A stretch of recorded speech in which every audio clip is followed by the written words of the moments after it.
Okay, Congress held a hearing today about anti-Semitism spreading at an alarming rate on college campuses across the nation. Fox News' Aisha Hassi live on Capitol Hill with the latest. Aisha, good to see you. Good to see you as well, Elizabeth. Look, Congress is taking this very, very seriously. This crosses party lines. Both Democrats and Republicans want to see a change happen on university campuses. Today's hearing included a witness who is a Jewish student at Yale University. Her name is Sahar Tartak, and she had some pretty harsh words, Elizabeth, to say about her campus. Listen to this. Let's start with Yale, my own university where I received death threats for my Jewish activism, and the Ivy League institution refuses to provide me with direct protection. Universities have allowed Jew hatred to run rampant. If they fail to protect their Jewish students, they should be stripped of their federal funding.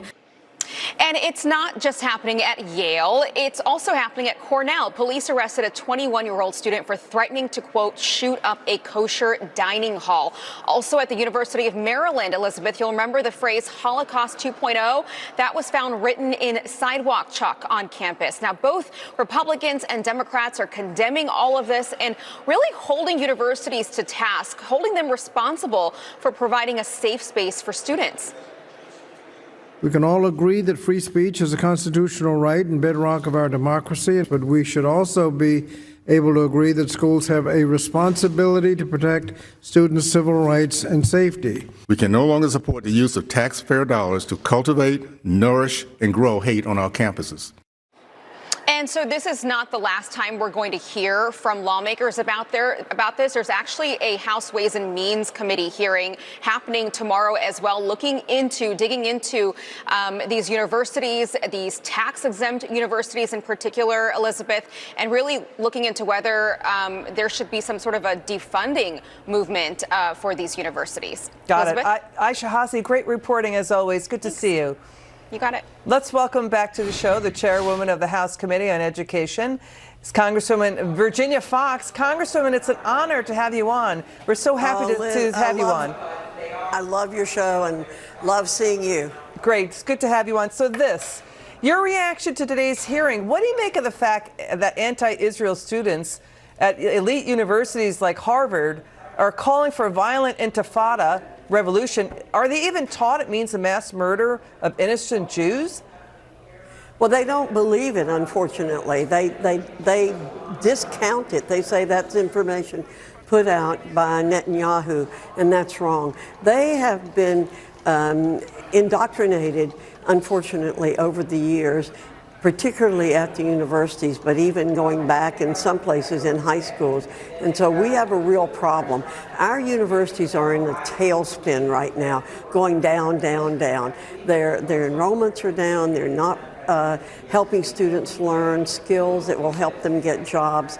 And what they are teaching them is not good for this country. Congresswoman, how about an executive action from President Biden saying no more federal funding if you have students threatening Jewish students? I mean, now it's heading to the courts, Congresswoman. Students at NYU sued NYU for egregious anti-Semitism and civil rights violations. Attorney Mark Kasowitz just told Liz Clayton today Cornell, Harvard, and UPenn is on the list for possible lawsuits. Well, how about taking away, some levels of their tax-exempt status and their federal funding? We're going to be working on that issue. I just talked with Chairman of the Ways and Means Committee. We're going to work together on that issue. The Department of Education can already go in and investigate Title VI violations, civil rights violations for students' religious beliefs, and they aren't doing that. Ken Marcus said they should be doing that already.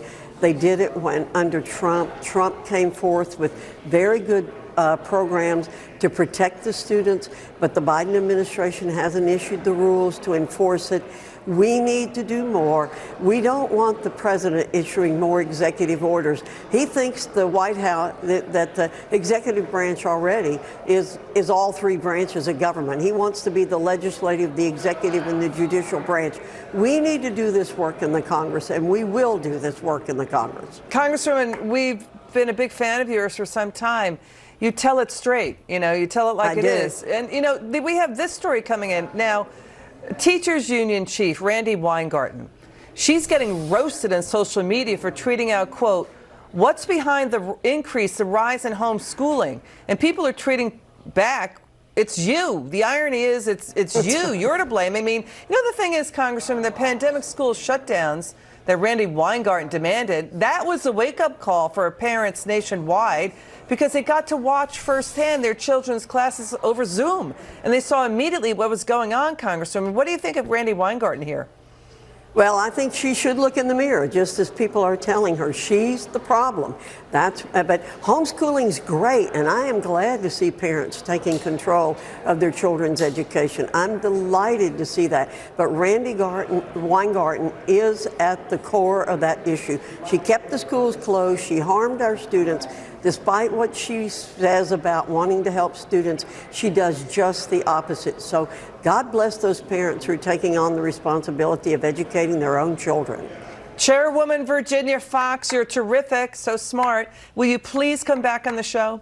I'd love to. Just call me anytime. Okay, good. We will. We'll hold you to that. It's good to see you.